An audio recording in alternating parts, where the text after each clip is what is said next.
is here.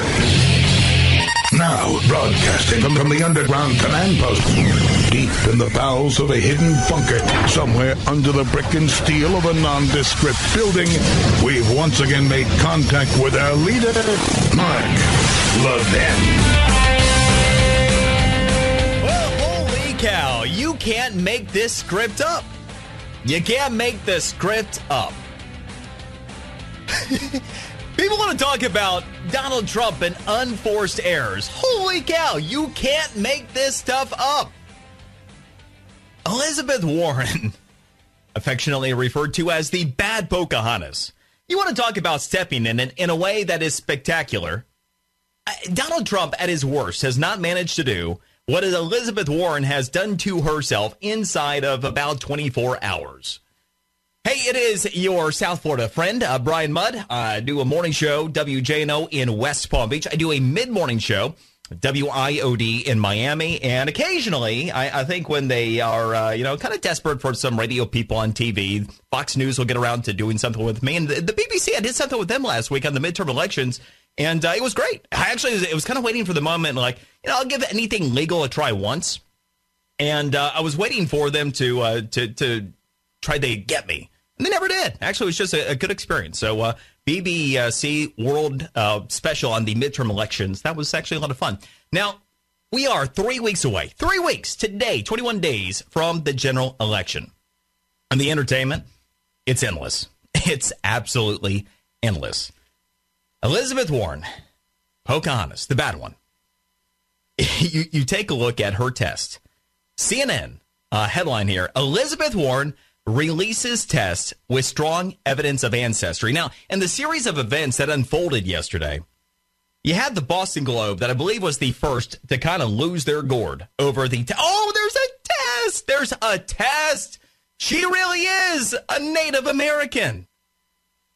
And I don't think they actually ended up really looking into the whole thing. They simply said, wow, she said she's got evidence. In fact, the Boston Globe even miscalculated badly. Only by a factor of about 1,000, how much native blood she may have in her. But they weren't the only ones to run with it. This is CNN. They ran with it, too. Here's an excerpt from a story theirs yesterday. Senator Elizabeth Warren has released the results of a DNA analysis showing she has distant Native American ancestry. In an apparent attempt to preempt further questions and attacks, should she run for president in 2020? Warren first faced scrutiny for her purported Native American heritage during her 2012 Senate race, but President Donald Trump has revived and amplified the controversy as he eyes Warren as a possible rival, frequently mocking her with the name Pocahontas. But Warren has now documented and obtained documentation to back up her family lore and analysis of her genetic data performed by Carlos Bustamante. Gotta love that name too, right? Bustamante. The name of credibility. A professor of genetics at Stanford and an advisor to Ancestry and 23andMe. In a rollout video about Warren's heritage, the Massachusetts Democrat is seen sitting behind a laptop as she calls Bustamante. Now the president likes to call my mom a liar, Warren asks him. What do the facts say? Bustamante responds, the facts suggest that you absolutely have a Native American ancestor in your pedigree. Isn't that the way that humans talk to one another, by the way? Pedigree? Isn't that when we're usually like talking about a breed of an animal? Not necessarily. I have never in the context of this conversation, whether it's in my family or with somebody else and talking about their ancestry, your pedigree. You tell me about your pedigree. So anyway, Bustamante talks of her pedigree. Warren is shown nodding. Bustamante's full report now posted on Warren's website, along with other supporting documents and interviews detailing her background. According to the report, this is just kind of a minor detail here, the majority of Warren's identifiable ancestry is European. However, the report adds, the analysis also identified 5 genetic segments as Native American in origin at high confidence. Bustamante's analysis places Warren's Native American ancestor between 6 and 10 generations ago, with a report estimating 8 generations. Okay. So let's take a look at something here. This is where the Boston Globe and their math really got off track, by the way. Really got off track, trying to figure out the 6 to 10 generations. Okay, so if maybe there was a little bit of a Native American thing going on, let's say 8 generations ago, what would that equal here? And the answer, Elizabeth Warren, as it turns out, is more lily white than whitey white folk like perhaps you and me. That is what the experts have actually been able to find after they dug into the report on our website. Whoops. Now, all throughout the course of the day, I have heard from my friends, the Libs, here in South Florida, as I've been talking about this, and the noise continues to be loud out there on social media, and it is fascinating, the dearth of knowledge on this particular subject that seemingly the average leftist, wannabe socialist, actually has about Elizabeth Warren. Commonly received the question, well, why is it that this is even an issue? Well, the first thing happens to be, she just made it one again, didn't she? I mean, this was her deal. Nobody told her to go out there and get, actually, President Trump did. President Trump did. In fact, do you have cut 3 ready? They're going to cover Pocahontas, who was... Think of it. Think of it. She of the great tribal heritage. What tribe is it? Let me think about that one. Meantime, she's based her life on being a minority. Pocahontas. They always want me to apologize for saying it. And I hereby... Oh, no, I want to apologize. I'll use tonight. Pocahontas, I apologize to you. I apologize. To you, I apologize. To the fake Pocahontas, I won't apologize. No, it's causing her problems. You know, that name's good because now even the liberals are saying, take a test. Take a test. There you go. She took the test. The always entertaining and prescient Donald J. Trump, President of the United States, at a rally back in July. She took the test. So she's the one who put it back out there. Maybe you have to wonder. You think that the president prompting her like that? You think she was like, I'm going to take the test. And then you figure she's supposed to be Ivy League educated, right? Wouldn't you actually try to figure out exactly what the results of your test would mean before you go out there and say, yeah, I'm Cherokee. Here it is. And then the experts go, actually, no. You are whiter than the average white folk here in the United States. Just saying. Oh, by the way. But that wasn't the best smackdown of all. Now, in the grand scheme of entertainment and the full-fledged WWE version kind of smackdown here, that came from none other than the Cherokee Nation Secretary of State, Chuck Hoskin Jr. This was the statement that he put out yesterday. Quote, current DNA tests do not even distinguish whether a person's ancestors were indigenous to North or South America. Sovereign tribal nations set their own legal requirements for citizenship, and while DNA tests can be used to determine lineage, such as paternity to an individual, it's not evidence for tribal affiliation. Oh, by the way, using a DNA test to lay claim to any connection to the Cherokee Nation or any tribal nation, even vaguely, is inappropriate and wrong. It makes a mockery out of DNA tests and its legitimate uses while also dishonoring legitimate tribal governments and their citizens, whose ancestors are well documented and whose heritage is proven. Senator Warren is undermining tribal interest with her continued claims of tribal heritage. And once again, boom goes the dynamite. Any questions? Yeah, you can have the President of the United States refer to Elizabeth Warren, a bad Pocahontas, as he might say, as a fraud.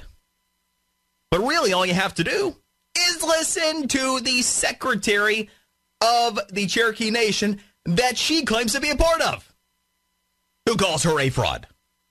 Oh, by the way, details, these little things. So part of the liberal argument that I've heard of hands throughout the day is, well, I mean, what difference does it make anyway in Trump's tax returns? Okay, let's talk about the tax return thing real quick. So let's say that at worst, you think you got something on Trump's tax returns. Here's a person who lies literally about who she is and always has. And the problem is for folks who say, well, I mean, but who did it hurt? Oh, but it wasn't. It wasn't a victimless crime. There had been problems here. As a matter of fact, she's used it every step of the way to gain benefit in law school, to gain career benefit, to identifying as a minority. Now, somewhere, there is someone who is supposed to obtain the type of benefit that the bad Pocahontas received by virtue of her using her faux Indian status to obtain financial benefits, to obtain status, to obtain a position in a program that she wouldn't have otherwise attained. Every step of her career path was a fraud. So, yes, there are victims, the people that never had the opportunities, and for that matter, what are the odds that had she never had those opportunities by virtue of her fraud committed against all of these institutions, what are the odds that she would have been in a position to become a United States Senator in the first place? Two sides to stories, one side of facts. Again, the president, he calls her the bad Pocahontas. He calls her a fraud. But when the secretary of the Cherokee Nation does, how about going straight to the source? This is Brian Mudd. I'm in for the great one. Mark Levin.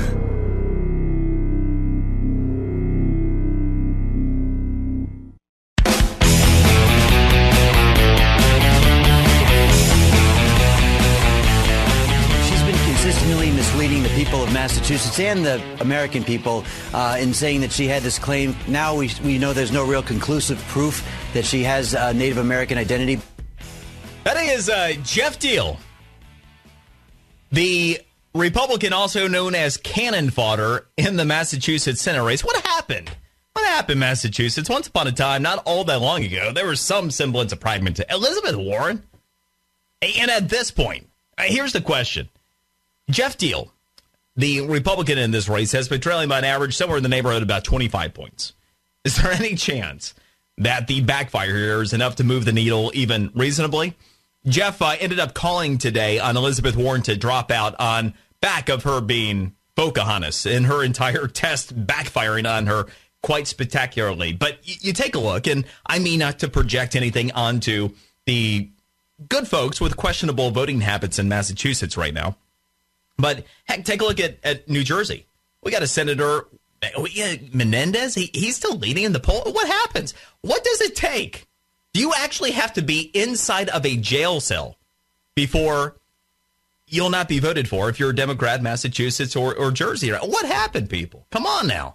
There got to be some sense left in there somewhere. So, anyway, Jeff Deal, everybody, just in case, because for many, including potentially even some folks in Massachusetts, might be the first time you've even heard the guy's name. But he's trying, and give him credit. By the way, I'm Brian Mudd in for Mark Levin. You can catch me at Brian Mudd Radio and talking about the fun that the president has had on back of Elizabeth Warren's botched rollout of her test, proving that those high cheekbones she talked about really had something to it. The president now tweeting today said, Pocahontas, the bad version, sometimes referred to as Elizabeth Warren, is getting slammed. She took a bogus DNA test and it showed that she may be 1 in 1,024. Indian is what he's referring to there. Far less than the average American. Now Cherokee Nation denies her? DNA test is useless? Even they don't want her. Phony. And he continued. He wasn't done there. He had a lot of fun this morning. He said, now that her claims of being Indian heritage have turned out to be a scam and a lie, Elizabeth Warren should apologize for perpetuating this fraud against the American public. Harvard called her a person of color. Amazing con, and would not have taken her otherwise. And again, this is the important point here when we're talking about the Elizabeth Warren deal. It's not just, it's another politician lying. It's not that. Number one, it is a lie. It is a fraud that she has kept up her entire adult life. But secondly, it's not a victimless situation. She committed fraud for personal gain every single step of the way. Educationally, professionally. She even went in because a couple steps along her career path, these Ivy League institutions, it identify her as Caucasian. She made sure that she was always referred to and would have it changed that she was Native American or a person of color. I mean, seriously. But the president still wasn't done. He said, thank you to the Cherokee Nation for revealing that Elizabeth Warren, sometimes referred to as Pocahontas, you can just see him and hear him saying that too, can you? Is a complete and total fraud. And again, you don't have to listen to me. You don't have to listen to the president of the United States. All you have to do, take it straight from the tribe that she claims to be part of. Kind of tough for her to rally back from that one. By the way, the president, in terms of tweets, holy cow, he had all kinds of moments today, including moments with Stormy Daniels, now to be referred to as, I guess, horseface. that happened today. But we have a bunch of other stuff, obviously. It's been going on in the news, including the Saudi Arabian situation. We'll be discussing that a little bit later in the show. We have the, oh, by the way, Honduran caravan part, whatever this is, 3.0, that is on its way here. And this was a really cool thing. President tweeting out, United States has strongly informed the president of Honduras that if the large caravan of people heading to the U.S. is not stopped and brought back to Honduras, no more money or aid will be given to Honduras effective immediately. Well, thank you. This is the one thing I've never understood about foreign aid. Why is it that we give foreign aid to countries that screw us over and over and over? In the case of Honduras, we give them $1.5 billion per year. What the heck are we giving $1.5 billion to the Honduran government for? So they take it and then send their people out to try to crash their borders. Unreal. But anyway, president's paying attention, and if he does stop the aid, that's step one to recovery when you're being victimized. I am Brian Mudd, in for the great one, Mark Levin. You know how crazy it can be running your own business. You have to wear many hats, and then there's all the paperwork. You never have time for the one thing you want to do, such as work with people and make your business better. That's where Bamboo HR can help. Bamboo HR manages all your employee data and automates so many tasks. E-signatures, onboarding, paperwork, personnel reports, tracking everything from time off and training to company assets. All in one easy-to-use program accessible from anywhere. So you can take off all those hats you don't like to wear and do the things you love.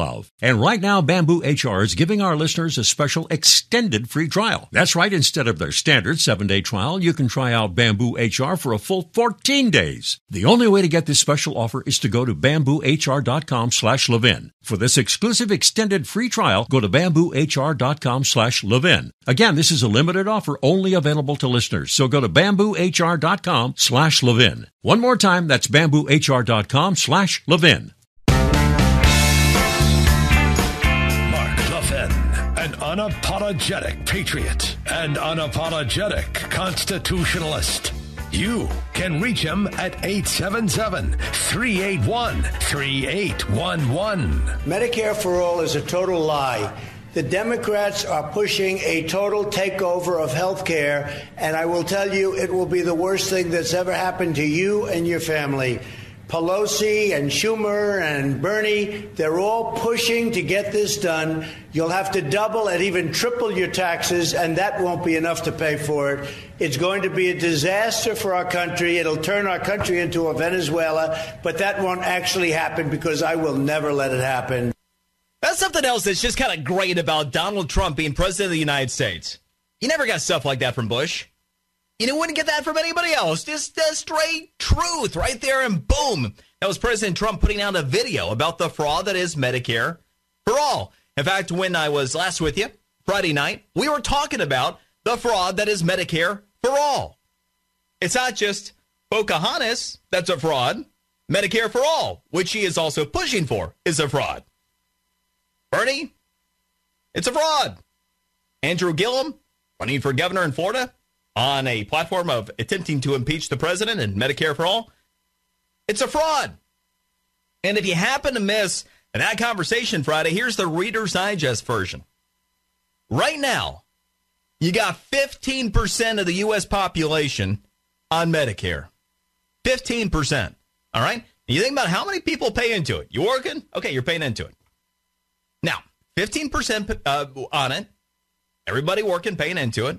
And we are set for insolvency in 8 years. 8 years. 2026. And by the way, it's not me talking. It's not some kind of kooky right-wing math from some. That comes from the trustee of Medicare. You see, after the Not-So-Affordable Care Act was passed, and you have the Democrats that diverted Medicare money, we went from seeing Medicare begin insolvency in the 2030s to, 2026. So we're just 8 years away from Medicare saying, yeah, you know what? 9% of the benefits year one are going to go away, and it gets worse from there. Now, you have the president of the United States that's not afraid to say it's a fraud. So for all the people that go, yeah, you know, I was just over there smoking some dope, and Elizabeth Warren's making a lot of sense right now.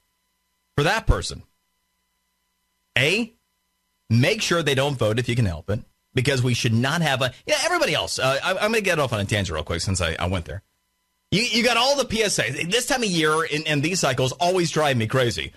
You have the vote or die type of PSAs that are out there. Everybody should vote. I vote. You vote. We vote. Bull crap. Every election has consequences. From local elections, especially local elections, all the way through, obviously, to El Presidente. The last thing I want, the dope-smoking, uninformed people making decisions. That's how we got in this mess. So anyway, friends don't let friends that smoke crap and go, you know, Elizabeth Warren's making a lot of sense. They don't encourage them to register to vote. Is all I'm saying. I want as few ignorant people voting as possible. And that's my public service announcement. And I'm not afraid to say it. Sometimes, because one thing that you got to be very careful about in radio, even if they're advertisements that you don't endorse, you can't come out of them and say, man, that message you just heard. I'm telling you, these voter things that are out there, bull stinking crap. Now, if you're listening to this show, yeah, good chance I want you registered to vote and voting on Election Day. But now, for you hear it on like the station that's playing Taylor Swift right now. Now, probably don't want that person voting. She's going, wow, that Taylor Swift's making a lot of political sense right now. Oh, by the way, I'm going to tackle that coming up in the third hour of the show today. Funny thing about how ignorant Taylor Swift actually is about Tennessee politics and how fake her Tennessee values are. In fact, you might say that Taylor Swift's Tennessee values are about as fake as, I don't know, Elizabeth Warren's Native American roots. But I digress, because I was telling you about the Medicare for All fraud again. 15% of people on it. Everybody working, paying into it. What do you think happens if we put 100% of people on it? How's that work? Since this thing already doesn't work in 2026. Any questions? I mean, that's just kind of stuck on stupid if you travel down that rabbit hole. And I've never smoked anything, so I wouldn't know. But I'm guessing there's not enough dope in the world to have that math make sense. So anyway, let's go to Joshua in D.C., the great WMAL. Go. Hey, how you doing? All good. First-time caller, long-time listener. I'm 22. I'm a biology student. I know a little bit about genetics. As you said, if it's 10 generations, it's in 1,024th bit of Native American. If we're conservative, she's like 256th Native American. I mean, I'm probably 1,024th of like every race that there is. And like the thing that really frustrates me as a young thinking person is, why can't these politicians make their careers based on their own merit, on their own talent, on their own wisdom, or their connection with the people and how to solve issues and stuff? It's pretty annoying. God bless you. That this is the first time you've gotten through. I mean, amen, brother. This is one of my all-time favorite calls, quite honestly. In 21 years of doing radio, this is a moment that makes my heart sing. You are 22, you're in science, and you're in Washington, D.C., and you're making political sense. How did that happen, and do you have any friends? I do have plenty of friends. There's a small revolution, but I have to give a lot of credit to my parents who really invested a lot in me. And just to frustrate you even more, the word pedigree is actually like a technical term that we use in genetics, and it's because these people don't really see the difference between animals and people. They think it's the same thing, so we use pedigree for people and animals. Not cool. Reminds me of what's that song? You and me, baby, ain't nothing but mammal. Anyway, that amazing, Josh. I mean, really. Long live you, and spread your wisdom to as many people as possible. Lord knows we could use it there. Great call. All right, let's go to Peter in Illinois. All right, Peter, it's a tough act to follow, so you've got to up your game. That was a pretty impressive call there. Well, when you were talking about the brain-dead voters in Massachusetts, you have to remember that these are the same people who, after Teddy Kennedy left a woman to drown in the bottom of Chappaquiddick, reelected him 6 times back to the United States Senate. You raise a very important and interesting point. In fact, the only thing that he did get disqualified from was, ultimately his presidential bid at that point. And you're right. If you can ultimately get away with Chappaquiddick and you still get reelected in Massachusetts, you know what? I defer. That is an excellent point. Which, by the way, that whole thing and it's fascinating. And by the way, every now and then, because of the last name, people will think that because I'm in broadcasting, I am directly related to the person who helped break that story, one Roger Mudd back then. And I am not. Somewhere in the very outer lines of our genetics, of our pedigree, you might say, there would be some overlap. But actually, I am more aligned with infamy. There is one infamous member of the family that I am directly related to, and that would be Dr. Samuel Mudd, who may be familiar, was one of the co-conspirators in the assassination of Lincoln. He was the doctor who actually fixed Booth's leg and ended up having a whole kind of interesting deal where he went to the Tri-Tortugas. And yeah, that's a story for a different day. But anyway, that is my relation, not Roger Mudd, who broke Chappaquiddick, which, by the way, it's kind of interesting. A lot of people thought after that, oh, Roger must be this Republican guy. Now, best I know to this day, he's still a Democrat. It's just that he was doing his job. Imagine that. Back then, you actually had some people in the news business that did their job. And kind of like, you had Kennedy that was running against Carter there. Captain Peanut. Good old friend Jimmy Carter. That was my nickname for him in Georgia, by the way. I'm from suburban Atlanta, so a nickname was always Captain Peanut. In fact, one of my favorite parodies from many years ago was, remember the Mounds and Almond Joy commercials? Sometimes you feel like a nut. I kind of had some parodies like that. Sometimes you feel like a nut, sometimes you are one. And plenty of Jimmy Carter isms that you could throw in there. So anyway, just as an aside. But yes, that cleared the path for Jimmy Carter to win the nomination again for the Democrats and get his butt whipped by one Ronald Reagan. So that story, at least, was happily ever after for the country. Not so heavily ever after for Massachusetts or for the United States Senate, because, to your point, he continued to win time after time after time. All right, so a couple things here. When we are taking 3 weeks away from Election Day, there's a lot to keep in perspective. And one of the things that I will frequently point out, if you have heard me anywhere along the way, you've probably heard me say things like there are two sides to stories. There are one side, two facts.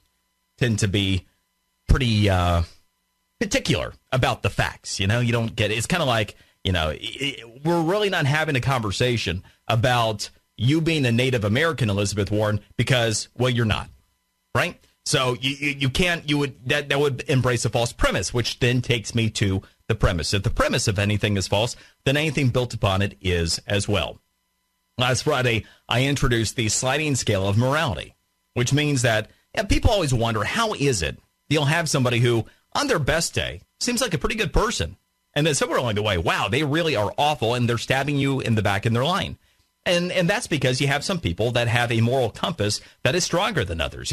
Let's say that on our best day, we're an 8 out of a 1 through 10, a 10 being perfect, which none of us are. Well, if you're an 8, even on a bad day, You're probably not going to be worse than a 5. Therefore, when you're at your weakest, your worst, you're not going to go out of your way to hurt somebody else for your own personal benefit. Well, then you bring into it somebody like, I don't know, Elizabeth Warren. Clearly on the sliding scale of morality, one Elizabeth Warren, pretty amoral person, because she is willing to hurt somebody. It's not just that she's willing to commit fraud. It's that she is willing to hurt somebody for personal gain. And once again, not a victim of crime, because somewhere, many times over, all throughout her academic career, throughout her professional career, leading up to the time that she was a United States Senator, she took the slot of an actual Native American. So somebody did get hurt. It's pretty immoral. On the sliding scale of morality, that is the willingness to hurt somebody for your own personal benefit. Put it all together. Two sides of stories, one side of facts, the premise, and the sliding scale of morality. What you ultimately get is that, yes, Elizabeth Warren, sometimes referred to as Pocahontas, is a bad person who is pretty amoral. And again, two sides of stories, one side of facts. If you want to be the person who defends taking the slot of an actual Native American, and you can justify that, well, bring it on. We'll have that conversation. We can also talk to the Cherokee Nation as well, because they have a few things to say about it. We'll continue the conversation. I'm Brian Mudd, in for the great one, Mark Levin.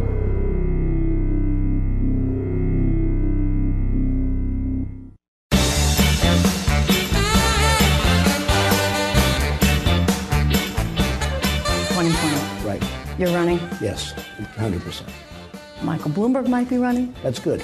Yeah? Yeah, sure. I think it'd be easy. I think it'd be so easy. How do you think I don't think he'll he'll get through. Well, I don't think he'll get through the Democrats. In other words, he wouldn't be able to do anything in the primaries because of where the party's going? I think the Democrats will eat him up. You know, you have a lot of people running. I'm hearing names that are shockingly bad, but they're nasty.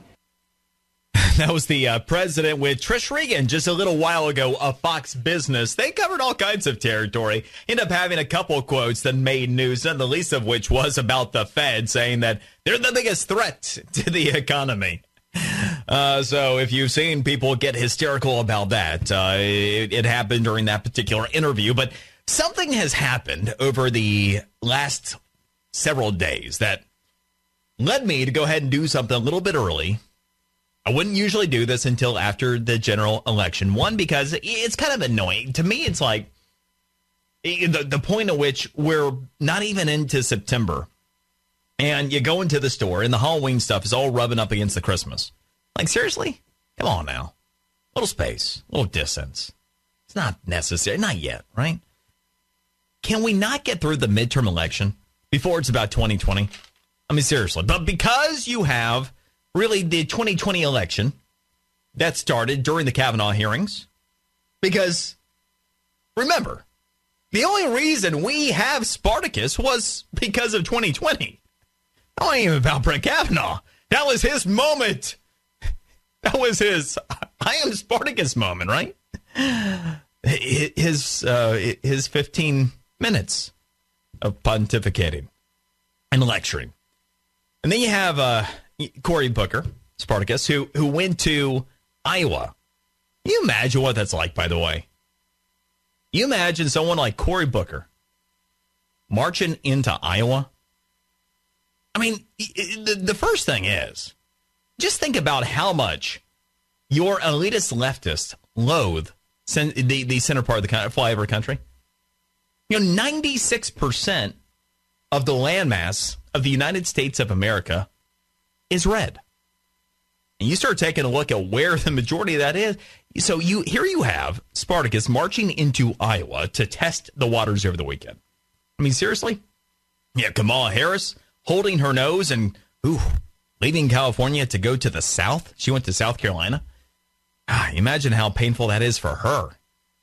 And of course, why do we have the test, the Native American ancestry test by one referred to occasionally as Elizabeth Warren, but really the bad Pocahontas? Well, it's ultimately because she's also running right now for 2020. Now, she might have just taken herself out of it. We shall see.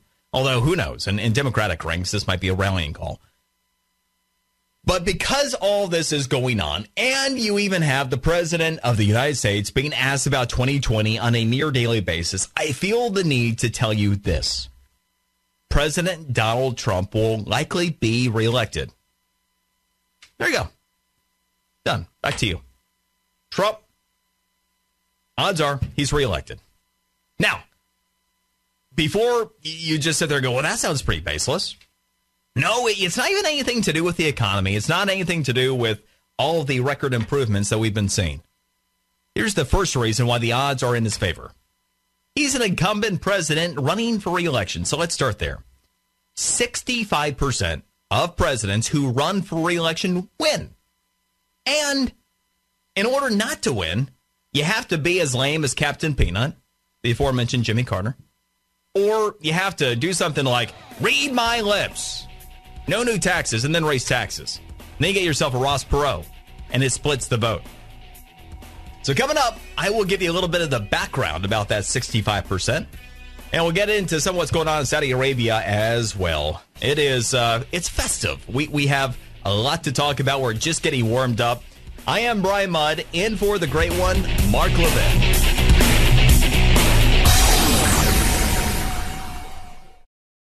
These days, you can do just about anything online and on demand. It certainly makes our lives easier, right? Well, now you can even get postage on demand with Stamps.com. That's right. With Stamps.com, you can buy and print real U.S. postage for any letter or any package right from your computer 24 hours a day, 7 days a week, when it's convenient for you. My clients expect their shipments fast, and Stamps.com helps me deliver. You, too, can access all the services of the post office right from your home or office. Send any letter, any package, anywhere. Just click, print, and mail. It's that simple. Stamps.com saves you money, too. They give you postage discounts you can't get at the post office, and it's a fraction of the cost of expensive postage meters. And now we have a special offer from Stamps.com for our listeners. The offer includes a 4-week trial plus postage and a digital scale. No long-term contracts. To get this special offer, simply go to Stamps.com, click on the microphone at the top of the homepage, and type in Bunker. That's Stamps.com, enter Bunker. He's here. Now, broadcasting from the underground command post, deep in the bowels of a hidden bunker, somewhere under the brick and steel of a nondescript building, we've once again made contact with our leader, Mark Levin. Did mention some of these deals. There's some arms deals at stake right now in Saudi Arabia. They're having a big. Right. It's called the Davos of the Desert Conference, right. And given the news out of that part of the world with the Washington Post columnist going into the embassy and never coming out, are you still going to send a delegation? Are you still going to send Treasury Secretary? What we have Mnuchin? right now is Mike Pompeo, who's terrific, who's doing a great job, Secretary of State, is with the King right now and the Crown Prince, literally as we speak, and we're trying to find out what went on. And a lot will be determined. He hasn't gotten back to me. He's going to probably over the next couple of hours, sometime prior to your show. Okay. But he will be getting back to me, and you'll start hearing what is happening. Turkey's looking at it very strongly. We're all looking at it together, but Turkey and Saudi Arabia are looking at it very strongly, and it depends whether or not the King or the Crown Prince knew about it, in my opinion. Number one, what happened, but whether or not they knew about it. If they knew about it, that would be bad. All right, so details. And by the way, I hope we have lots of people accounting for Pompeo, because we know what can happen when you go into buildings and then you have Saudi officials and then they come out and well, not everybody who went into that building happens to. There is an unholy alliance we've had for quite some time, and it's been with Saudi Arabia. Now, in the context of Saudi Arabia, it seems like we're making a lot of progress. I mean, shoot, women can drive. Yeah. I mean, come on, right? They're like totally cool people. I mean, just, you want to talk about human rights. I mean, Saudi Arabia, yeah, women can drive now. Might even let them get a little education. I mean, shoot. And by the way, isn't it fascinating? Because you have this new younger king who's like, yeah, look at me, women's rights. You may drive. Uh-huh. And you have the left. That's kind of like rallied around him. The new king's kind of like this celebrity in Hollywood. And a lot of them think he's super cool. Now, one thing they might not think is super cool is Sharia law. Now, little detail about Sharia law. It's evil. And I'm going to give you a little background here in just a minute about some of what still goes on with Saudi Arabia and a lot of the other Middle Eastern governments. By the way, I am Brian Mudd. I am your South Florida friend. I do a morning show, WJNO in West Palm Beach. I do a mid-morning show because you just can't get enough of me in 4 hours in South Florida. So I do another one from 10 until noon, WIOD in Miami. And it is truly an honor and a pleasure to be here anytime I am able to join you filling in for the great one, Mark Levin. By the way, you can catch me at Brian Mudd Radio on Twitter. Now, wrapping up last hour, I mentioned that President Trump was likely to be reelected. If for no other reason than he is an incumbent president running for reelection. Historically, 65%, so nearly two-thirds of all incumbent presidents who run will win. Ultimately, what we have is a presidential election. It's about the incumbent president. So frankly, it really doesn't matter first and foremost whether it's Spartacus or Pocahontas or whatever. It matters who and what Donald Trump is, represents, and what he's accomplished. And you really have to screw up. You really have to screw up in order to be an incumbent president and lose if you're running for re-election. I'm going to come back around to this Saudi Arabian thing here in a minute. So when you put this in context, you think about why. Because for folks on the left, they're just beside themselves. They can't figure out how in the world. I mean, on Inauguration Day, I had to listen to pinheads around here that were saying, oh, he's out after that. I mean, well, first, it's going to be impeached, but he would never be reelected. I mean, people already see the mistake they made. Like, you really just do not get it. The first thing is, when you're putting that in context, you have to take a look at what it would take for someone who voted for that president not to vote for them again. I mean, yes, you can have new voters that come about over the course of 4 years. And if all of those new voters leaned heavily in one direction, maybe, just maybe, you could move the needle. And by the way, I keep track of that. And I'm going to give you a little piece of a story I'm actually working on for my local shows here tomorrow. Just wrapped up the research on this a little while ago, checking in on the state's voter registration info. If you're interested to know how Florida has gone over the past couple of years since the 2016 presidential election, well, yes, Florida did break for Donald Trump. Beyond that, since the 2016 presidential election through today, there are 30,000 fewer Democrats registered to vote. Yeah, 30,000 fewer registered Democrats in Florida over the past 2 years. We have 51,000 additional Republicans registered to vote. Oh, by the way, probably not going to make the news anywhere, even stateside. And we do have quite a few independents that have registered to vote, over 100,000 there.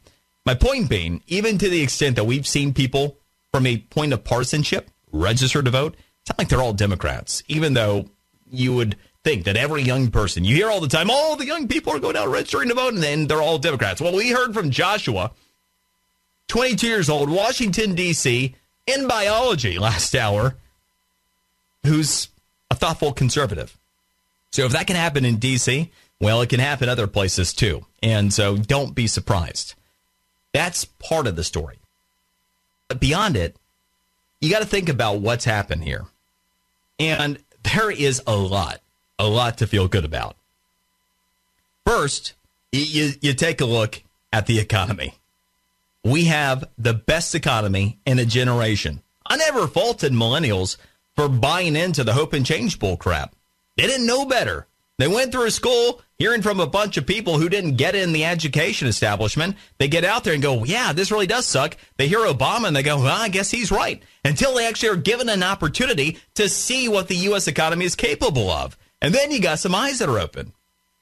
Best economy in a generation.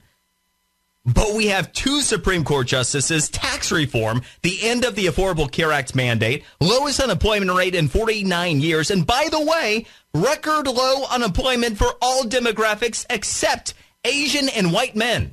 Yeah, remember how it's all about the white men? White men and Asian men, the only demos out there that are not at record low unemployment right now. Oh, by the way. But you also have the biggest increase in net take-home pay in 32 years. By the way, I mentioned that, I believe, on Friday, and I received some notes from some angry folks on the left. Always happy to try to deal with them, but I want to lay the groundwork for that one once again because it's not hard to get there. It is a little math, and it's easier than calculating the Pocahontas math if you're the Boston Globe listening. It works like this. You take the overall salary that the average person was making last year. You take a look at what it is today. By the way, it's pacing at about 2.8% base salary year over year. Okay? All right. Then you take a look at the average bonus that has been paid out so far this year. When you do that, that gets you a little bit over 3%. And then you take a look at the average net benefit of the tax cuts, which happens to be for the average full-time employed person about $1,800 this year. You put all that together, and boom, you get 6.7%. Ain't complicated. 2 sides of stories, 1 side of facts. It's real. And by the way, in the event that you're the angry leftist that goes, yeah, but I haven't seen any benefit for the tax cut. Well, that's because you nor your employer probably did anything about it, which, by the way, approximately 30 million people who are in that situation where employers didn't make adjustments, you didn't make adjustments. So if you're not seeing it, it'll be reconciled when you file your taxes. And congratulations, you'll have likely given the government an interest-free loan. But it's still there because well over 90% of people do benefit from the new tax law. But that's all the cool stuff, right? I mean, all that progress that I just cited. You have to ask yourself, well, if you voted for Donald Trump, why would you vote against that in 2 years? The answer is, if anything, he probably has attracted more votes. If he did nothing else, no other accomplishments, and what was status quo from here until 2020, he probably gets reelected. And again, 65% of presidents who run for reelection win. So if he were less successful than he is, he would still likely be reelected in 2020. But here's the next point, and this is the understated point. I'm going to work on something conceptually before I give you some facts. We'll do that in a little bit. How often were we talking about domestic terrorism? Think about that. How often did we have radicalized domestic homegrown terrorism in the United States prior to Donald Trump becoming president? That was a fairly regular occurrence, wasn't it? Now, you take a look at not having that problem. You take a look at not having Tea Party and white people, specifically, these are angry white men that are singled out by the Obama administration as the number 1 folks on the watch list. And instead, you have people that do fit the profile for potential Islamic terrorism that have been number 1 domestically under the Trump administration. And guess what? Doesn't make the news if they stop it before it happens, which happens a lot. And the foreign policy success, I'm not just talking about North Korea and the fact that to date we've at least kept Russia at bay, or that Syria, as much of a mess as it is, has been dealt with about as peacefully and with as little damage to the United States and our interests as we could have hoped for at this point. I'm not even talking about all that. I'm not even talking about the trade deals that have been worked out thus far to our benefit that are often under-discussed. I'm talking about the near eradication of ISIS, but also the implications for other parts of the Middle East. Now, one of the amazing turnabouts in all this had been Saudi Arabia.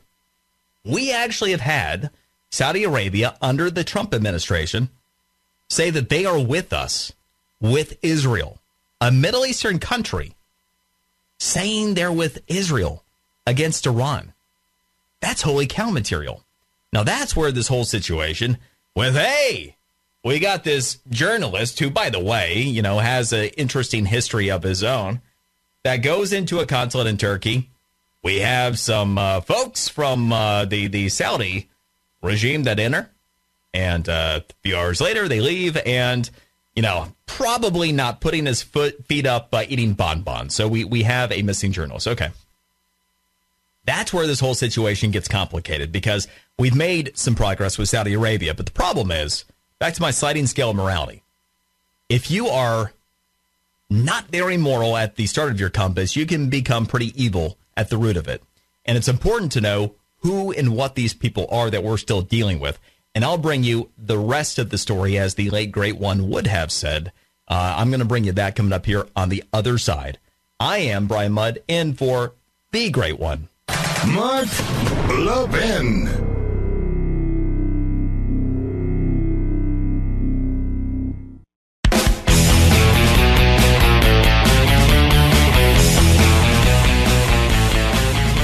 Into that building, and there's no video of him walking out. So either he's still in there somewhere or he's dead.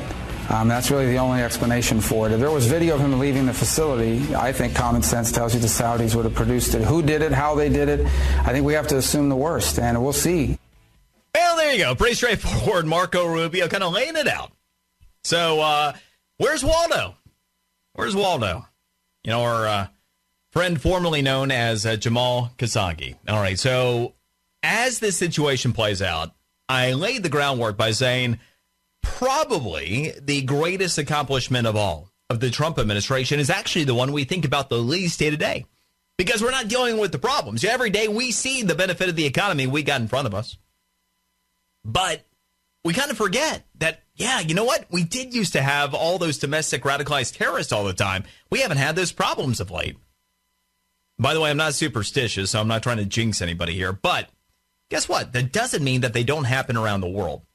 I referenced Sharia law. We got some problems here. There was a real education that I undertook after we went into Iraq. So I went along with the narrative that, hey, Afghanistan's the target. Yeah, Osama bin Laden, but hey, we know that. We know that we got problems there. Saddam Hussein, bad dude. If he goes down, that makes sense. And the people, if they could be free, they're going to want to be free. Not understanding all of the complications. So once things didn't work out exactly the way that we all hoped and were kind of led to believe that they would, I decided I was going to go straight to the source and read the Quran. Starts out, by the way, and I'll give you the Reader's Digest if you're not familiar. Starts out kind of like sunshine and lollipops, and by the end, it's kind of like, hey, if you don't see the world the way we do, you die, and by whatever means necessary. The groundwork, ultimately, under Sharia. Now, you have Islam practice, obviously, in many different sects, some of which are positive, but Sharia is not. Sharia law, in all forms, is evil. And by the way, if you want to argue that Sharia law is not evil, again, I guess you can, but then you have to make the case that women are subservient to men, that if a woman is raped, for example, she should still be stoned to death because she had sex with the rapist. I mean, just details, that if you're homosexual, that's what I always like about the lefties who like to come out and don't understand Sharia law. For you lefties, if you are homosexual, guess what? You get stoned because you're homosexual. Or, these days, they just kind of, sometimes they don't get the whole formal stoning thing together. They just toss you up buildings or whatever. But see, part of the problem in us being somewhat immune from the realities of Islamic terror, we can take for granted the safety that we have day to day that is not present elsewhere in the world. Got a little detail for you that you probably were not aware of. How many Islamic terror attacks do you think have happened that have been documented around the world so far in 2018? Just think about it for a second. Got a number? Okay. Try 1,589. Probably a little bit higher than what you thought. See, just today, for example, in Mali, you had a terror attack. A woman riding her donkey blown up by an Islamic terrorist. Earlier today in Afghanistan, you had 4 citizens that were bombed by Taliban. You probably didn't even know that yesterday in France, you had a man attack somebody with a chisel, praising Allah. Probably didn't know about that. See, even sometimes in countries like France, it doesn't get reported over here. There's a lot more to that story. Sharia is at the root of it, and guess what? There are still tenets of that in Saudi Arabia. It's where the situation becomes that much more complicated. We'll continue the conversation, still just getting going. I'm Brian Mudd, in for the great one, Mark Levin.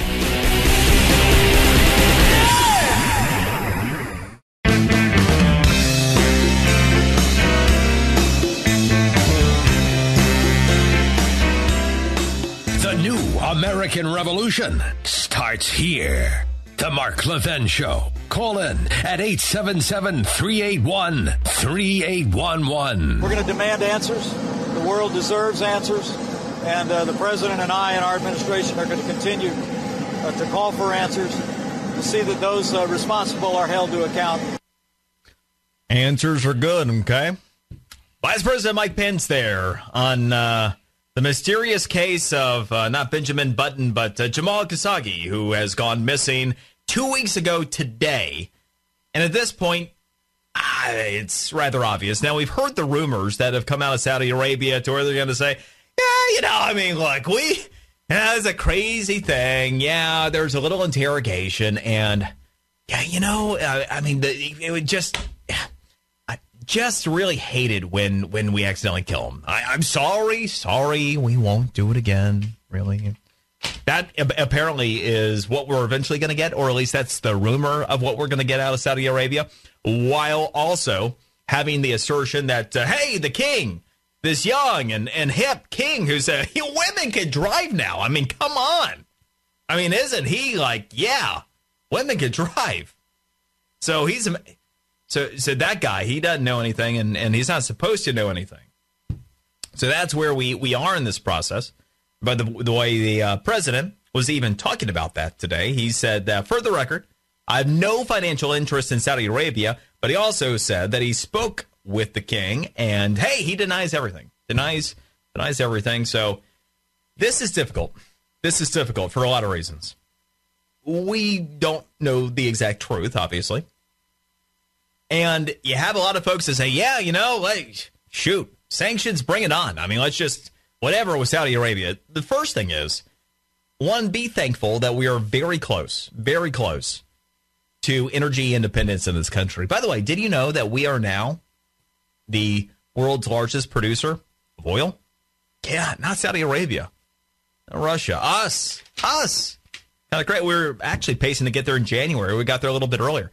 It's awfully good about now, because if Saudi Arabia and the influence they had in OPEC, if they decided, hey, you know what, we don't like you putting pressure on us, and they go ahead and dramatically reduce production, you could see a spike in prices. Obviously, that could hurt the economy. Boom, you know what happens there. So that's one thing we got to consider in this entire process. But the bigger one, again, is you do have this new, younger, hip king in Saudi Arabia who is like, yeah, women can drive now. I mean, look how progressive I am and equal rights and all that. He's on board with us against Iran and with Israel. And where you can get that in the Middle East, you take it for sure. That's what complicates this deal. But the problem still is, I mentioned Sharia law. It's evil wherever it's found. There's nothing good about it. We have had 1,589 Islamic terror attacks around the world so far this year. We have had 9,483 people killed, an additional 9,600 injured. Oh, by the way, so Islamic terror is still alive and well. Sharia law and the folks that govern under it still sponsor terrorism, and the least of which is Iran. But here's the problem, the dirty little secret about Sharia law in Islam, in governments, predominantly in the Middle East. There's still over 40 of them that carry the tenets of Sharia, including, by the way, Saudi Arabia. Now, we haven't necessarily had a long track record to see how long that's going to remain part of their government, but the bigger problem is, if you're on board with Sharia, your moral compass really sucks. And if you think that you can, kill people at will because, I don't know, they're a woman, they were raped, or you're homosexual, what else are you willing to do? Like this journalist thing, for example. So that's where this becomes the tangled web. So it's easy to quarterback this thing. It's much different to be pragmatic with everything that's on the line. We're going to have to see where this all goes. Let's go to Isaac in Washington. Isaac, go. Hey, Brian, how are you? Hope all you're good, having a man. great day today. All good. Hey, I was talking to your call screener about Mrs. Pocahontas over here. I think that this lady is just trying to make herself seem like a minority to get people just to like her. And I was telling them, I think that these people, what the Democrats are trying to do, they just basically turn this country into Mexico or even Venezuela. I am here in the United States under the DACA program, and I think it really sucks, that these people have the nerve to actually make themselves look like, oh, we're one of you guys, just to try to get sympathy from anybody and anybody who actually cares. How long have you been here, Isaac? I have been here since I was about 8 years old. Okay, and how old are you now, or approximately? Right now, I am 33. Okay, so your view of the United States as a child and an adolescent to today, what's changed, and what's your perspective? You know what? Like in any race, there are good people, there are bad people. I've had good experiences and really bad ones too. But overall, what people have in this country is like let me just say this: the privileges, the everything that people have in this country. A lot of if not everybody in the Democratic Party takes it for granted. It just to me, it's frustrating because when I remember when first Donald Trump was running for president, all these celebrities saying, "Oh, we're going to leave this country." Hey, I would love to take their spot. They never do. They always say it, and they never do.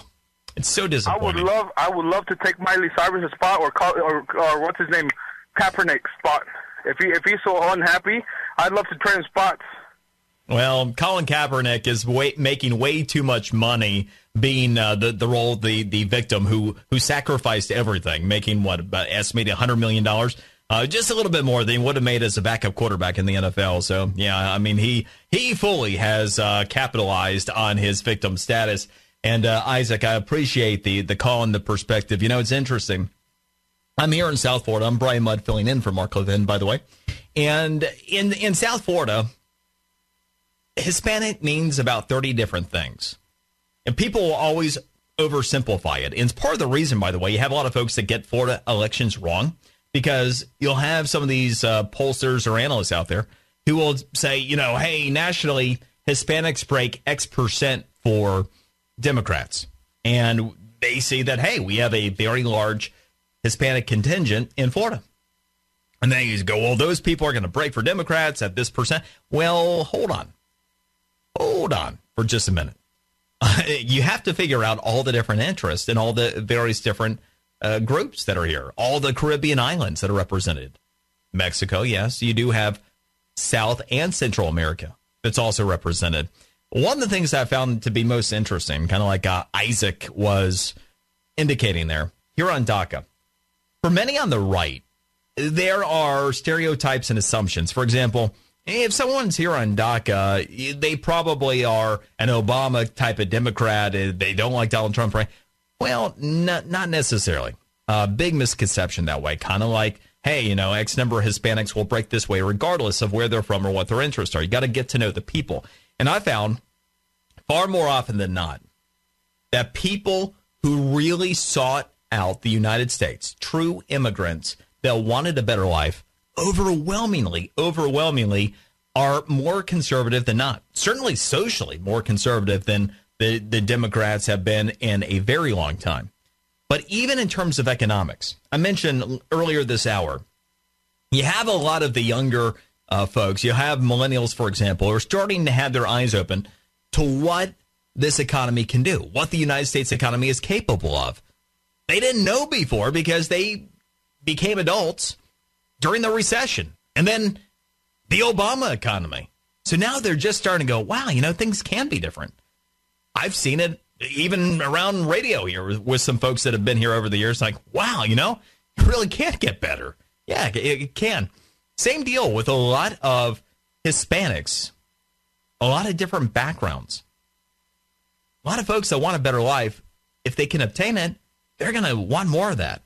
And so what we've actually been seeing increasingly is a trend towards them. two of the most watched districts in the country, did a BBC special on the midterm elections. They wanted to highlight 6 different regions of the country and the toss-up elections. As the case may be, in South Florida here, we have the 2 most heavily Democratic districts currently represented by Republicans in the United States House. They're districts 26 and 27 in Florida. In District 26, you had Hillary Clinton win in that district in 2016 by 16 points. But you had Carlos Curbelo, the current representative, who's a Republican, win by 5 or 6 points. You go, how does that happen? That wouldn't happen in other parts of the country, right?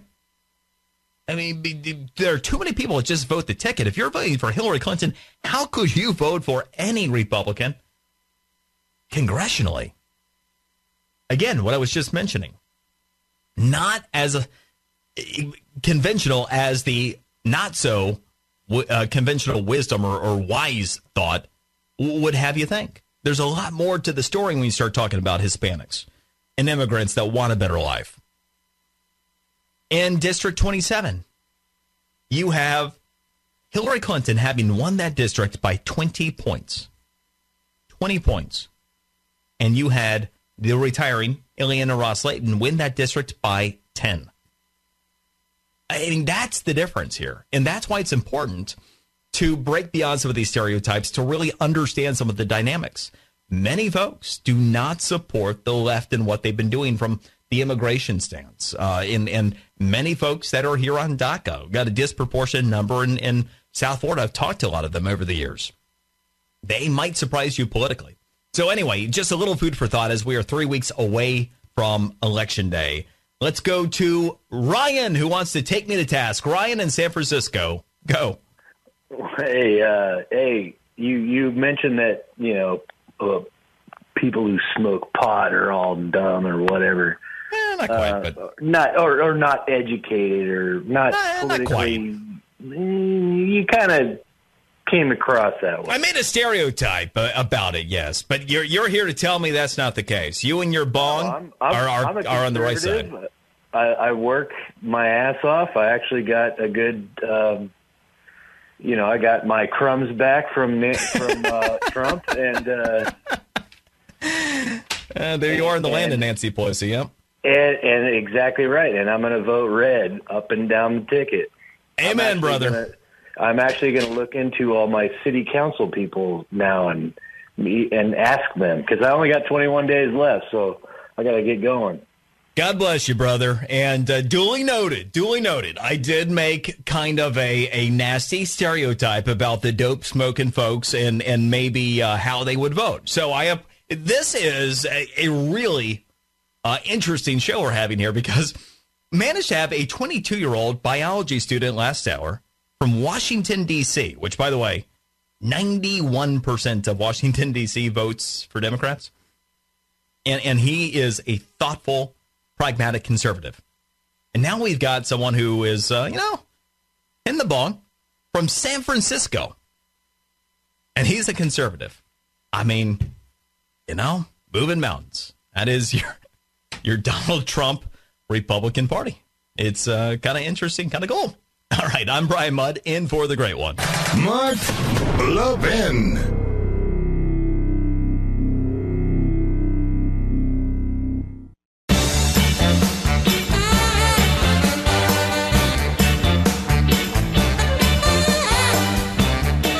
It's up to the president, but what I would do, I know what I'm going to do. We're going to sanction the hell out of Saudi Arabia. We deal with bad people all the time, but this is in our face. I feel personally offended. They have nothing but contempt for us. Why would you put a guy like me and the president in this box after all the president has done?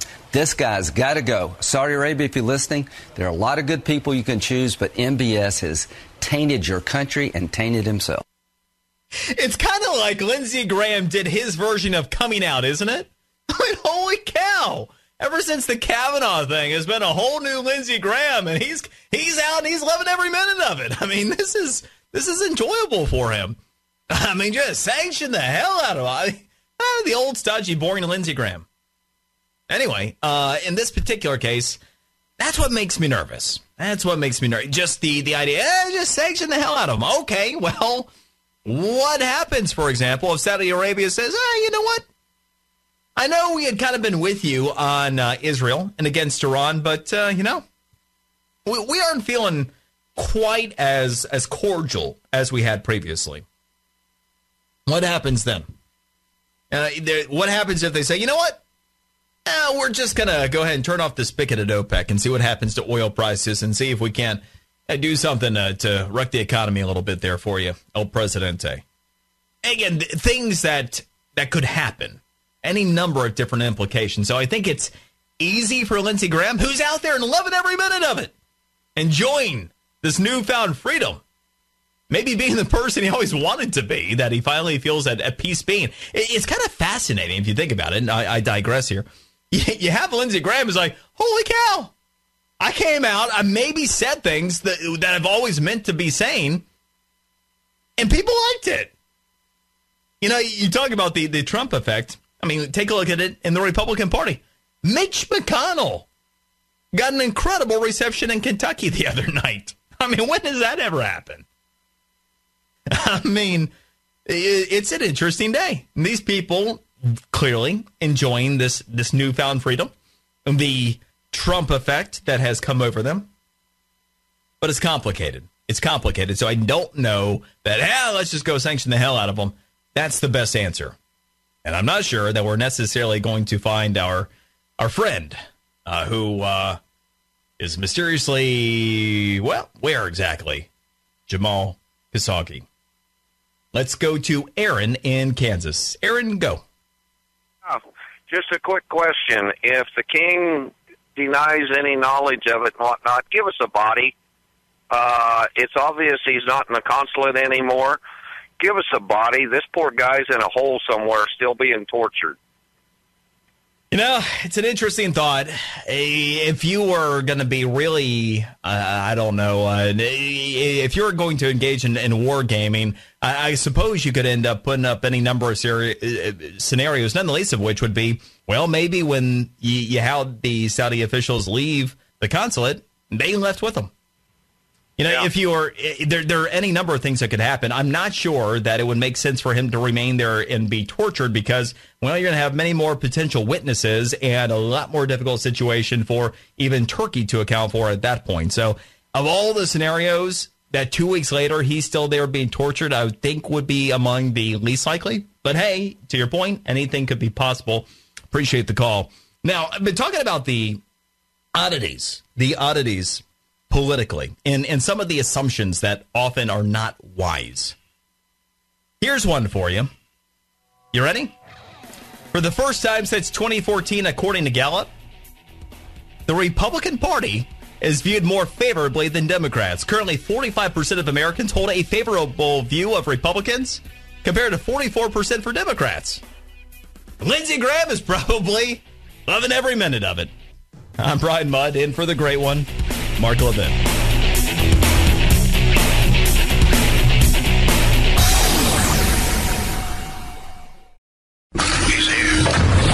He's here.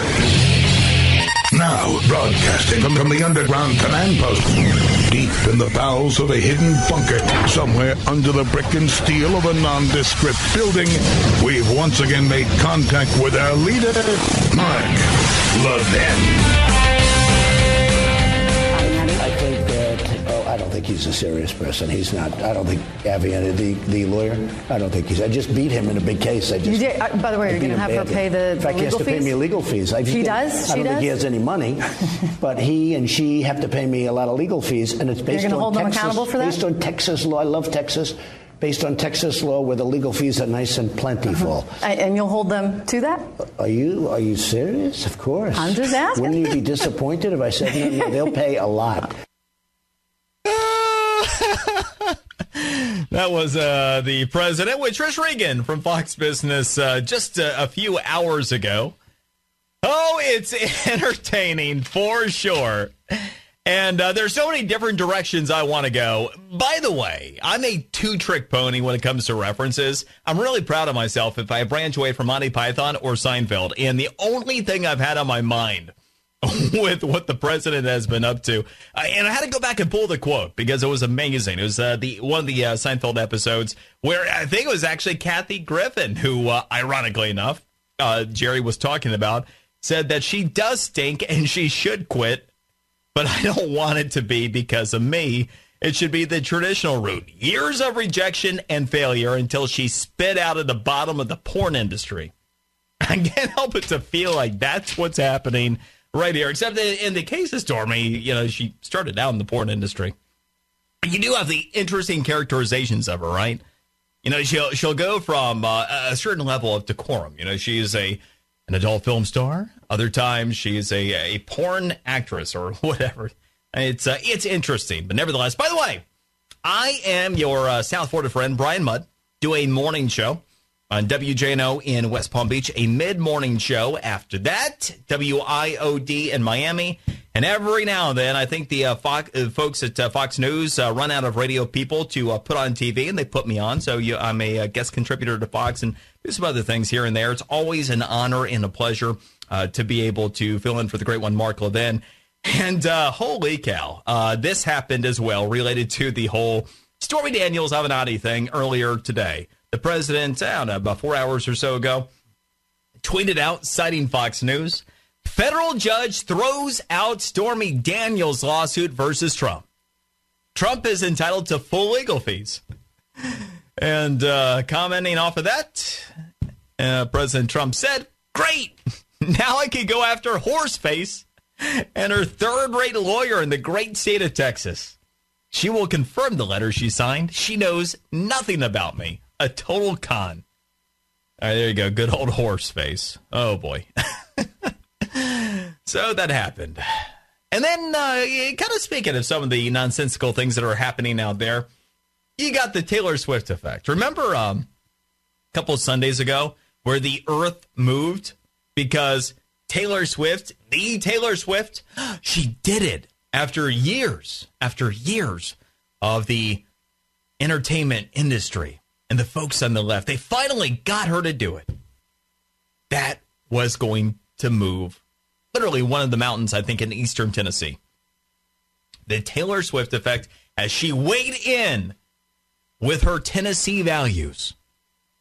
Which the first thing to know is that Taylor Swift is to Tennessee what Elizabeth Warren is to Cherokee Indians. Not one of them. Oh, by the way, small details. I'll get there. I couldn't help myself but to put together some information on Taylor Swift and on the race that she endorsed and her clear lack of understanding of any of it. When I ended up reading, this was a headline, I believe it was on Sunday on CNBC, how Taylor Swift's political endorsement could become the biggest ripple ever at the polls. Biggest ripple ever at the polls. I mean, okay. Maybe, just maybe not how you thought. Here's an excerpt. Last week, pop star Taylor Swift made waves by breaking her stance of political neutrality and backing Democratic congressional candidates in her home state of Tennessee. The effect of Swift's surprise endorsement, which was made via an Instagram post, were felt right away as thousands of people between the ages of 18 and 29 registered to vote, according to vote.org. Ooh, it's happening. Okay.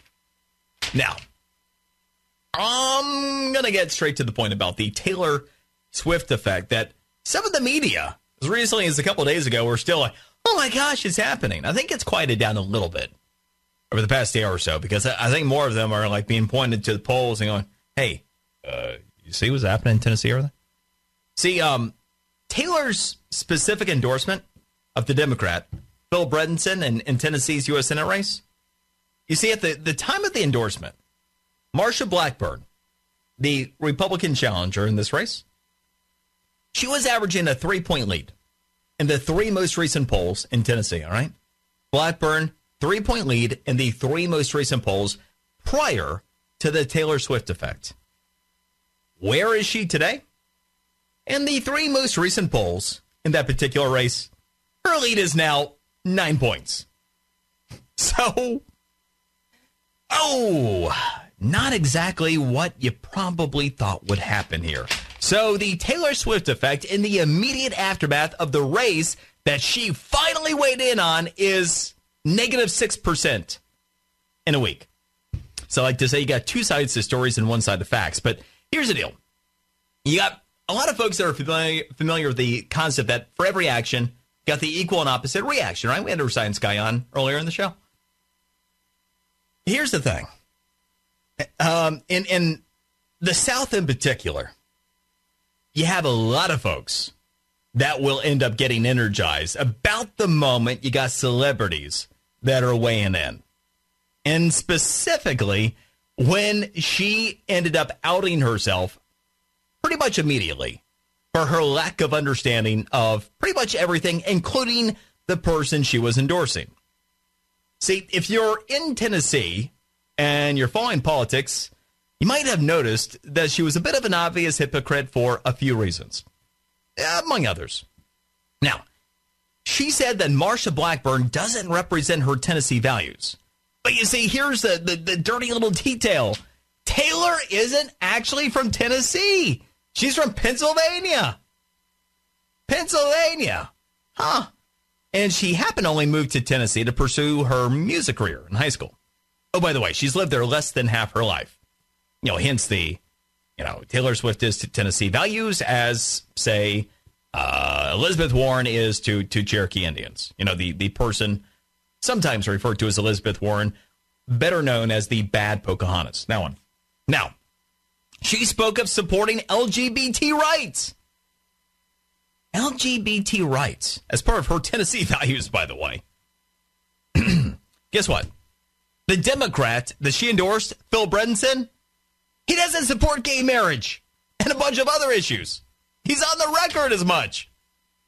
So it's clear that she's never even looked into what he believes in.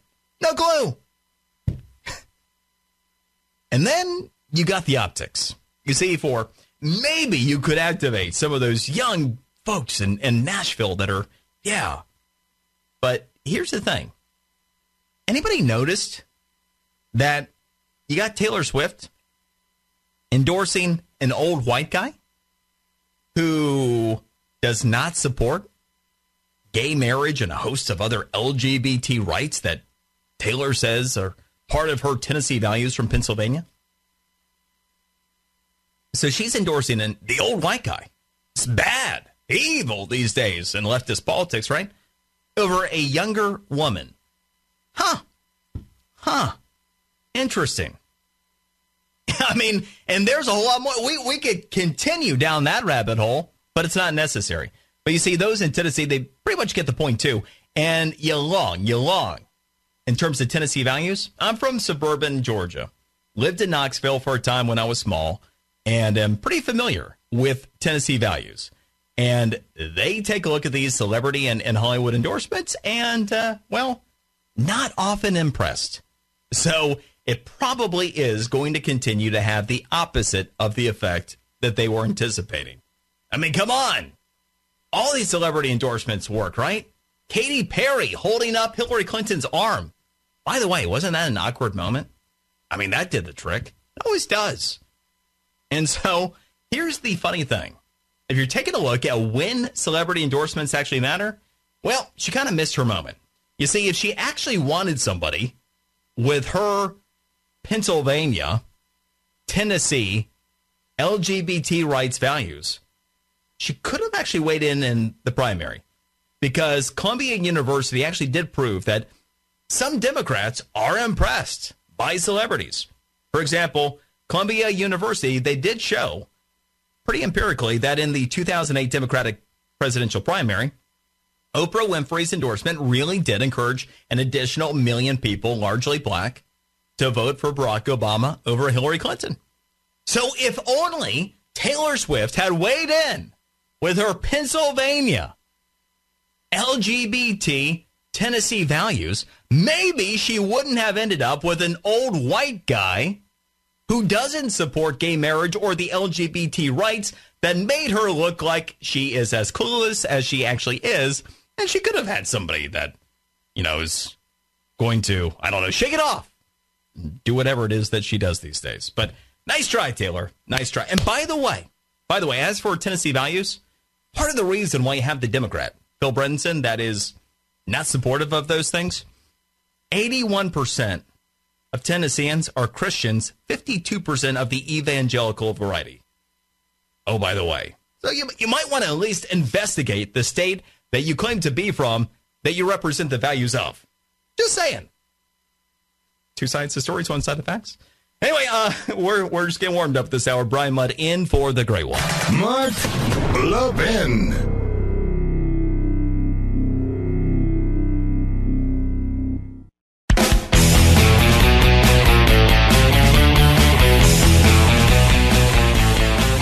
Prisoners are tortured. They are forced to renounce their religion and to pledge allegiance to the Communist Party. Well, that is the one good thing we got going at the United Nations on our way out. Nikki Haley. By the way, do you know who she was talking about there? I mean, any number of countries, right? China. Whew, that kind of sounds bad in that context. You might have thought it was Saudi Arabia or something. No, not any of those. It was China.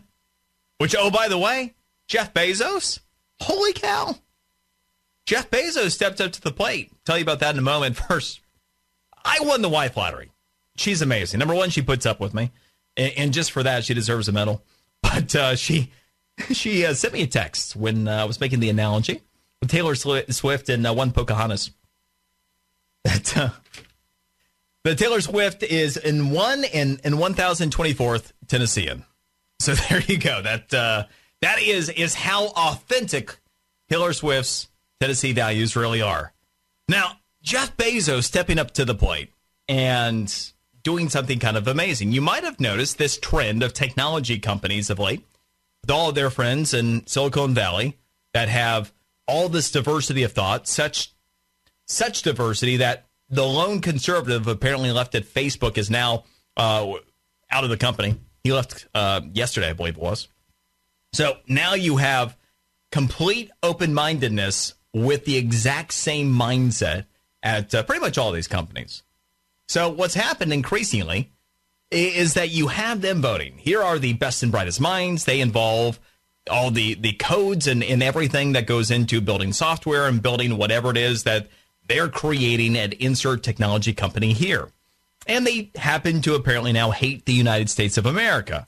So anytime a defense contract deal or something with the federal government comes up, they are protesting it from the inside and threatening their companies to leave should they actually bid and work on a project for the federal government. I mean, that makes perfect sense, right? Because it'd be much better for, I don't know, China, the aforementioned there from Nikki Haley, to step in and fill that void. I'm sure that would work out in our best interest over the long run.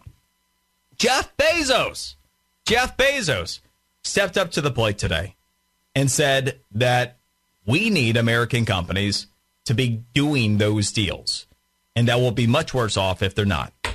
So, amen. Jeff Bezos finally said what Mark Zuckerberg was not willing to say, or anybody else, including even the now late Paul Allen, co-founder of Microsoft. Okay, so staying with the entertainment theme for a moment, headline here from CNN. Why Matt Damon's hilarious SNL skit couldn't stop the Kavanaugh confirmation. I mean, these people you realize that whole Matt Damon SNL skit was designed, they actually thought it would stop him from being confirmed? They take themselves that seriously now. That's why Matt Damon apparently took on that role.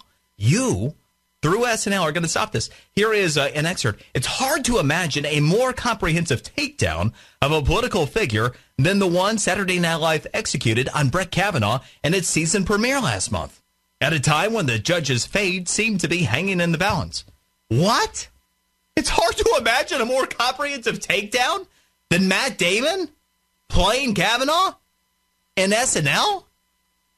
And he's dead freaking serious.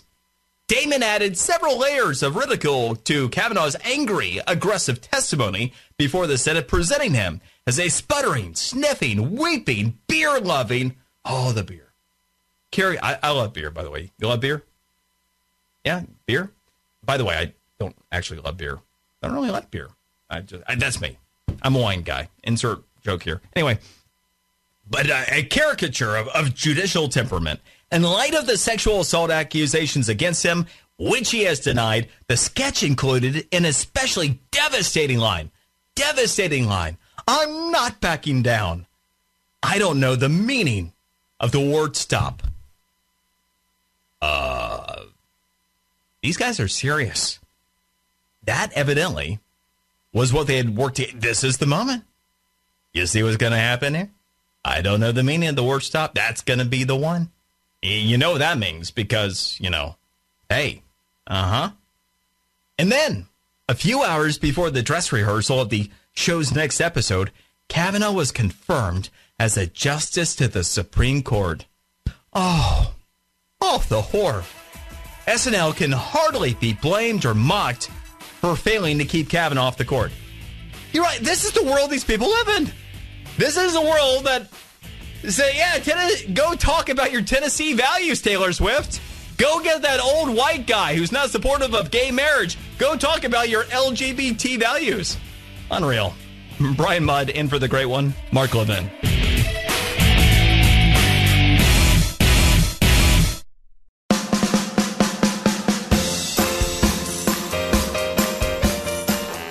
The establishment's worst nightmare.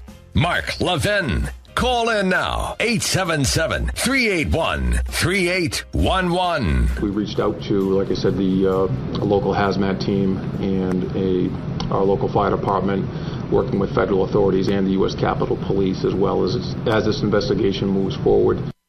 Oh, don't worry about that. It's not a big deal. That is just the Bangor PD. Wade Betters from the Bangor PD talking there and go, well, Bangor, Maine? Yeah, Bangor, Maine. Why? What's that about? Well, it's just more peace-loving liberals there because the Collins family home, actually her husband, ended up taking in a threat letter that said it contained ricin at the house, by the way. Just, again, more peace, love, and liberalism to where, hey, you didn't vote the way we wanted to, so now we're going to threaten to kill you and your family. Oh, okay. Well, that's from the party, of course, to where, hey, if Mr. Holder, the attorney general, the former top law guy in the country. I mean, you can really see the value system here. When they go low, we kick them. Oh, okay. Violence. Yeah, that's cool. Just like Maxine Waters and what was encouraged there. I mean, it's not like we had somebody who went and hunted down Republicans at a baseball field or anything. Oh, wait, Gee, it's almost like it's embedded in many of these Democrats. Just the peace and the love, the open-mindedness. It's all there for you. It's all there. You can feel the love. Why wouldn't you want to be part of that, by the way, is all I'm saying. Let's go to Joe in Jersey. Joe, go. Hey, Brian, how are you? All good. While I was waiting for you, I even thought of something, an extension to what I want to talk about with what you were just touching on. But this Taylor Swift thing, could it be even on a larger scale where people are just rejecting the Hollywood talking heads as being anybody of any value or lack of value whatsoever? That's number one. Number two, I don't know if you recall, but on the night of 9/11, you remember they had that music vigil with Springsteen and Tom Petty where they were pounding the war drums. Do you recall that? Not really, to be honest with you. They all came on, and Tom Petty sung his "We Won't Back Down." It was all kind of aggressive music that hinted towards "we're coming at you." But they're the same. They were cut from the same cloth, especially Springsteen, where they were anti-war. They are just so hypocritical. I'm hoping to God that people are just not taking them serious anymore. Well, I tell you this much. In Tennessee in particular, there are some places where the celebrity is going to play. If you're in California, I have no doubt that it plays. In fact, there's research that did show from Columbia University back to that 2008 presidential primary to where there are Democrats, a percentage of them that are activated by celebrity. But you've got to, somebody's got to be open to the message. It's what I talk about when I'll describe being politically persuasive. One of the most common questions I get, how is it that I find somebody who I can, convince of what's right? Well, the first thing is you got to find somebody who's open to the information. If you find somebody who's closed-minded, well, it doesn't matter how hard you try. They're not open to the information. So in the case of the celebrities, when you're talking about what's going on in Tennessee, well, you've got a large swath of that population that is not going to be turned on by a celebrity endorsement. But what's worse, and this is the most offensive thing, and I say this, I'm not really a true Southerner in the sense that I'm from suburban Atlanta. And to be honest with you, I didn't even know what the saying, get out of Dodge meant until I was 16. That kind of thing didn't come up where I was from. But I do understand a lot of Southern culture. And, when you say that you have Tennessee values and you're not only not from Tennessee, but you're from Pennsylvania, I mean, to many of the folks in Tennessee, that's those people. Yeah, so it's kind of like, no offense to you in Jersey, Joe, but I mean, in Tennessee, Jersey, not the best reputation. So anyway, it's a good point. The state, Jersey's kind of cut in half, almost at the center of the state for the most part. And I'm down in the more conservative area. But I'm hoping to God that these numbers who rely on these celebrities for their political opinions are shrinking more and more and more. That's my hope. Yeah, I think the only celebrity that you necessarily have to worry about in terms of this cycle is the President of the United States. I mean, there is that irony to a certain extent. He's obviously successful, independent of the celebrity. But, hey, just pointing out what somebody otherwise probably will if I don't. All right, appreciate it, Joe. And Menendez, I mean, come on, really? You got some work to do in Jersey. Let's go to Liberal Lynn in Arizona. Not happy with what's going on in North Dakota. Hey, Lynn. I'm still not liberal. I have always been on both sides of the fence. And honestly, with the sense of sounding egotistical, you should have somebody call me back and let me tell you my entire story. But in order to cut it short, very quickly, I did vote for Obama. I fully believe in gay rights. I fully believe in freedom of religion. I fully believe in a woman's right to choose. All down the line. But I have always been, I never succumb to what anybody tells me without my own thought process behind it. Good. And so I am that moderate that everybody wanted me over to the other side, because truthfully, I do preach those very social liberal values. However, I've also owned a small business most of my adult life, and I voted for Trump this year because, you can be whoever you want to be. I shouldn't have to pay for it. So now with everything that's going on and watching the Kavanaugh thing, and yes, I'm upset that you're not making a bigger deal over the Heidi Heitkamp freaking campaign ad that just came out in North Dakota, because that is, did I mention I am a true sexual abuse victim with documentation. Mm. So I'm sorry. I am that moderate that everybody wants to pull over. Unfortunately, at this point, I'm going to tell you straight up, if my kids, I don't care if we go back 50 years, if my kids have to sit on a table and get a butcher job abortion, or God forbid you have to round up and start ghettos again and put my LGBT friends in a camp, I am all for it. Put that right wing guy in there and do that, because at this point I feel that I have a better chance of converting them over to my true value beliefs, which goes against everything I just said, because at least they will listen to me. But this Democratic Party and what they are doing has so soured me to their side with their blatant hypocrisy and just freaking utilization of people and my ideas that I believe in. Well, Lynn, you raise a number of interesting points, and it sounds like you have been very much politically involved and evolving over a long window of time. you're not atypical from a lot of likely Trump voters. And even it's difficult because I'm not sure the delineation between conservatives versus Republicans versus moderate. It's really hard anymore with labels.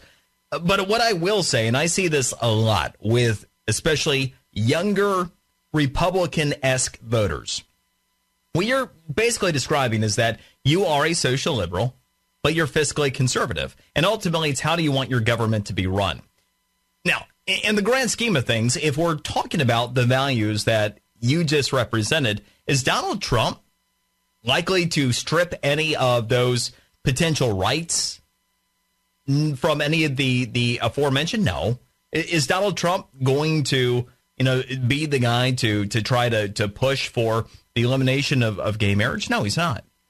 For that matter, he's even told justice to stand down when it comes to marijuana enforcement. He's not the most conservative guy. I mean, take a look at his own personal life. It tells you as much. So you do have a lot of fiscal conservatives. And I'll give you an idea. I'm a little bit of a quandary politically myself. I, don't generally talk about it quite this way, but I personally am quite conservative. And when it comes to social values, I live my life as kind of like a half-assed Catholic. If I said I was a good Catholic, it wouldn't be true, so I want to be honest. So, kind of like a half-assed Catholic. But, I adhere to that kind of value system. So, for example, personally, I'm pro-life. But I believe in a libertarian form of government. So when it comes to social issues, I am more inclined to get the government out of the way. For example, I don't think the government should be involved at all in marriage. Why is it that the government dictates marriage? Why is it that the tax code has ever delineated based upon one's marital status? We've created so many issues that way that didn't have to be created because we put government into the mix. So I am inclined, it's like with marijuana. A lot of people think that, because I will rail against it. Like we have, medical marijuana legalized in Florida, which a lot of states do, and you have the recreational use in several more states. I'll rail against it. And people, you're just anti-marijuana. No, I'm not. I don't care. You can smoke your crap as long as you keep it away from me and don't hurt anybody. My issue is that it's not legal. I believe, again, in the premise. And so in the case of something like marijuana, well, it needs to be either legalized or at a minimum decriminalized by the federal government. Otherwise, all we're doing in all these states, like mine, is thumbing our nose at the United States Constitution. It doesn't work that way. And that's the reason that we got all this kind of horse crap stuff going on where you can't use the financial system. And it creates a whole host of problems under that. And you have doctors that will go, given like a wink and a nod because you can't actually issue a prescription because, oh, by the way, you're trying to issue guidance on a Schedule I drug. So, again, that is, I think, where you're coming from, more of a position that is prevalent within a Trump supporter, but maybe even a younger Republican-esque, again, voters, for the lack of a better label, and certainly, I think, people who are constitutionalist. So, anyway, my heart goes out to you for having been a victim. Best to you and your family, and may God bless. And by the way, for Hyde Camp in North Dakota, I mean, come on. Hyde Camp in North Dakota, you're talking about a state that Trump won by 36 points. And she's voted with Donald Trump approximately 40% of the time. I mean, it doesn't exactly line up with the North Dakotan values. I mean, I don't know what Taylor Swift would say, but just saying. I'm Brian Mudd, in for the great one. Mark Levin.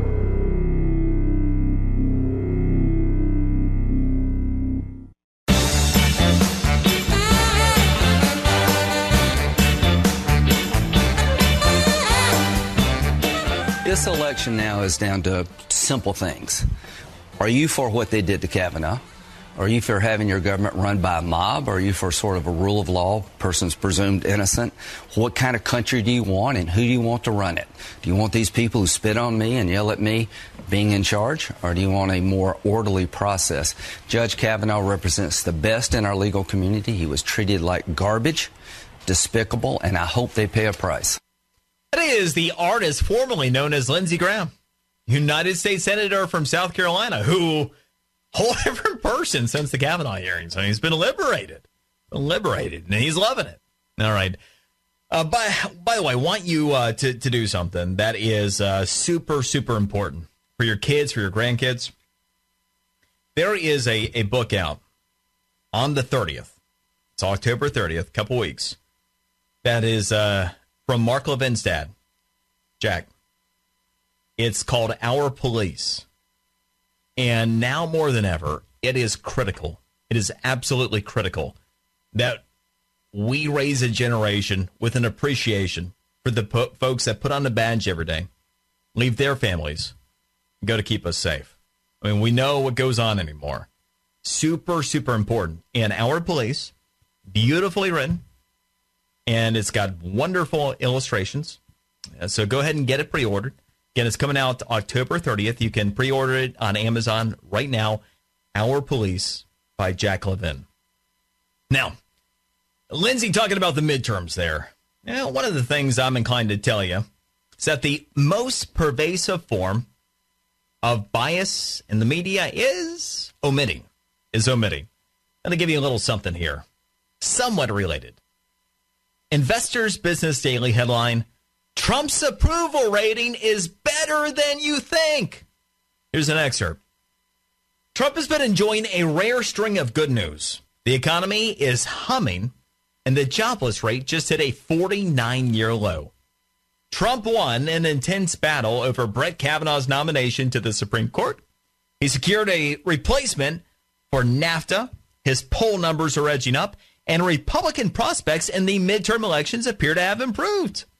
But according to the Gallup poll, Trump's approval rating as of his 632nd day in office was 44%. As a matter of fact, Trump's approval rating is now higher than or tied with 3 of the past 6 presidents at this point in their first terms. Oh, by the way, right? Something you probably hadn't heard before. He's currently tied with Obama at 44% and above both Clinton at 41% and Reagan 42% at this same stretch in their presidency. Did you know that? Higher approval rating at this point than both Clinton and Reagan. Tied with Obama, but here's what's more, and this is not in the Investors Business Daily article. Every Friday, I go through all the polling information that's been accredited for the past week. I put together some information, try to see what's really going on out there. Among likely voters, you average out likely voters, Donald Trump's approval rating right now is 4 points higher among likely voters than Barack Hussein Obama at the same point in his presidency. Oh, by the way, again, most pervasive form, bias in the media is omitting. Oh, and I see this. Got to take this call. Tennessee Values. We got Taylor Swift's Tennessee Values. Caroline in Nashville. Caroline, go. Hey, I'm actually from Collierville, but that's quite all right. Oh, okay. I'm right outside of Memphis, Tennessee, and I just wanted to say that as to Tennessee Values, 62% of us voted with Donald Trump in the presidential election. Of the other 38%, the Democrats didn't get very many votes. They actually, some of them just couldn't vote for Trump and voted for other candidates that were out there on their own, my brother being one of them. But, I just want to say that it's going to take more than the ramblings of Taylor Swift to change our minds. So you in Tennessee are going to shake it off? Yeah, we're going to shake it off. We're not even going to really pay any attention. If it hadn't been reported in the media, it would have been beneath my notice. All right, so there you have it. Caroline and company in Tennessee going to shake it off. Taylor Swift's Pennsylvania, Tennessee Values. Brian Mudd, it's been an honor and a pleasure being with you. You can catch me on Twitter at Brian Mudd Radio. The great one, Mark Levin, will be back with you next week. Brian Mudd in for the great one, Mark Levin.